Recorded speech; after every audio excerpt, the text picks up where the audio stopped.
একটা bad news আছে guys, সেটা হচ্ছে আমার আই কার্ড হারাই গেছে। মানে এই যে একটা ইম্পর্টেন্ট টাইম চলছে SIR নিয়ে, তো এই ইম্পর্টেন্ট টাইমে আই কার্ডটা হারাই ফেলছি। কী করে হারাইছি আমি জানি না, ঘরে খুঁজলাম, দোকানে খুঁজলাম, আমি বুঝতে পারছি না যে কোথায়।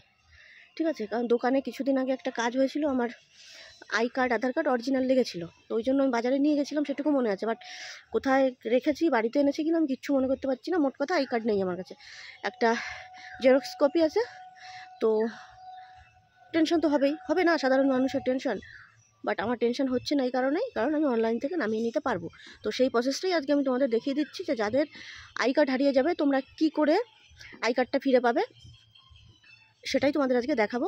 হ্যাঁ, তার আগে তবে কিন্তু আই কার্ডের সঙ্গে ফোন নাম্বারটা লিঙ্ক থাকতে হবে, তবেই তুমি আই কার্ডটা বের করে নিতে পারবে, নিজের আই কার্ড। তো কি করে বের করবে সেটা চলো আমি তোমাদের দেখিয়ে দিচ্ছি। সবার প্রথমে তোমাদের অ্যান্ড্রয়েড সেটের এই গুগল ক্রোমে যাবে। গুগল ক্রোমে গিয়ে এখানে লিখবে ভোটার কার্ড। ভোটার কার্ড লিখলেই এই পেজটা ওপেন হয়ে যাবে। একদম প্রথমে ইপিক ডাউনলোড, এটার মধ্যে তোমরা চলে যাবে। এটা একটু 2 সেকেন্ড খুলতে টাইম লাগে, নেটওয়ার্ক ভালো থাকলে ঝটপটই খুলে যায়। তো দেখো, তারপরে এরকম একটা পেজ ওপেন হবে। যারা একেবারে নতুন তারা হচ্ছে সাইন আপ করবে। তো সাইন আপ করার জন্য কি করতে হবে, সাইন আপে চাপ দিলে এখানে প্রথমে মোবাইল নাম্বার লিখবে, লেখার পরে তারপরে এখানে একটা ক্যাপচা দেবে, ওটা পূরণ করবে। পূরণ করলে তোমাদের সাইন আপ হয়ে যাবে। যেহেতু আমার সাইন আপ করা আছে তাই আমি লগ ইন করবো। তো আমার লগ ইনের অপশনে দিয়ে এখানে আমার দিতে হবে হচ্ছে মোবাইল নাম্বারটা দেওয়ার পর এখানে এই যে ক্যাপচাটা আছে আমাকে ওটা পূরণ করতে হবে। তো ওটা আমি আগে পূরণ করে নেব। করা হয়ে গেছে, এখন দেবো রিকোয়েস্ট ওটিপিতে দিলে এখানে আমি যে ফোন নাম্বারটা দিয়েছিলাম ওই ফোন নাম্বারটাই কিন্তু একটা ওটিপি আসবে। আর এখানে ফোন নাম্বার কিন্তু অবশ্যই যে ফোন নাম্বারটা তোমার আই কার্ডের সাথে রেজিস্টার আছে সেই নাম্বারটাই তোমাকে দিতে হবে। তো আমি ওটিপিটা বসিয়ে দিই।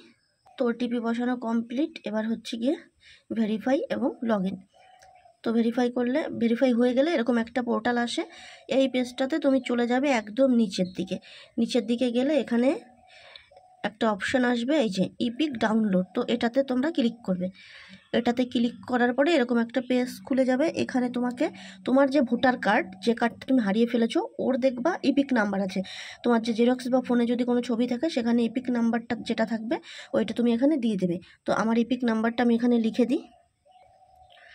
তো আমি আমার ভোটার কার্ডের ইপিক নাম্বারটা দিয়ে দিলাম। দিয়ে দেওয়ার পরে এখানে তোমার কোন স্টেটে তোমার ভোটার কার্ড সেটা তোমাকে দেবে। আমি যেহেতু ওয়েস্ট বেঙ্গলে তাই আমি ওয়েস্ট বেঙ্গল দেবো। ওয়েস্ট বেঙ্গল দেওয়ার পরে এখানে দিতে হবে সার্চে দিলেই এখানে তোমার এই যে এরকম একটা আসবে, পেজ আসবে। এই যে আমার কিন্তু এই যে নাম সব মানে ঠিকঠাক দেখাচ্ছে, ঠিক আছে, পুরো ভোটার কার্ডের যেগুলো থাকে। তো এখানে তোমাকে ভেরিফাই ওটিপি করতে হবে। আগে যেহেতু একবার ফোন নাম্বার দিয়ে আমার দেওয়া আছে, যার জন্য এখানে সেন্ড ওটিপিতে তোমরা দিয়ে দেবে। সেন্ড ওটিপিতে দিলে এখানে একটা ওটিপি আসবে, সেই ওটিপিটা এই ঘরে বসাতে হবে। তো আমার ওটিপিটা আমি এই ঘরে বসাবো।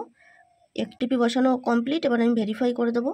ডাউনলোড ইপিক এটাই দিতে হবে। এটাই দিলে আমার যে আই কার্ড ছিল সেটা কিন্তু পুরো ডাউনলোড হয়ে চলে আসবে।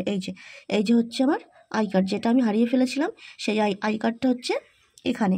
তো এখান থেকে ডাউনলোড হয়ে যাওয়ার পরে তুমি তোমাদের ফোনের ফাইলে যাবে। ফাইলে যাওয়ার পরে দেখবে এরকম ডাউনলোড বলে একটা অপশান আছে। এখানে গেলে একদম প্রথমেই দেখবে এই যে এপিক বলে একটা আছে, এটা দিলে এই যে তোমার আই কার্ড ডাউনলোড হয়ে গেছে। এটা কোনো ফোনের দোকান থেকে তোমরা প্রিন্ট আউট করে নেবে বা কোনো কম্পিউটারের দোকান থেকে প্রিন্ট আউট করে নেবে, ব্যাস হয়ে গেল। ভিডিওটা যদি ভালো লাগে একটু শেয়ার করে দিও, যাতে আরও সবার উপকারে লাগে। আর তোমাদের যদি কখনো আই কার্ড হারিয়ে যায়, একদম চিন্তা করার কিছু নেই। আমি যেভাবে দেখিয়ে দিলাম এইভাবে আই কার্ডটা তোমরা ডাউনলোড করে নিয়ে যে কোনো সাইবারে গিয়ে প্রিন্ট আউট বের করে নিলেই হয়ে যাবে, ব্যাস। আর ভিডিওটা প্রচুর শেয়ার করে দাও, যাতে আরও সবার উপকারে লাগে। আর এরকম সুন্দর সুন্দর ভিডিও পেতে আমার প্রোফাইলটা ফলো করে দিও, আর নতুন ভিডিও আমি তোমাদের দিতে থাকবো। প্রচুর শেয়ার করে দাও। যদি ভালো লেগে থাকে আমার এই ভিডিওটা, তাহলে প্রচুর শেয়ার করে দাও, যাতে আরও সবার উপকারে লাগে।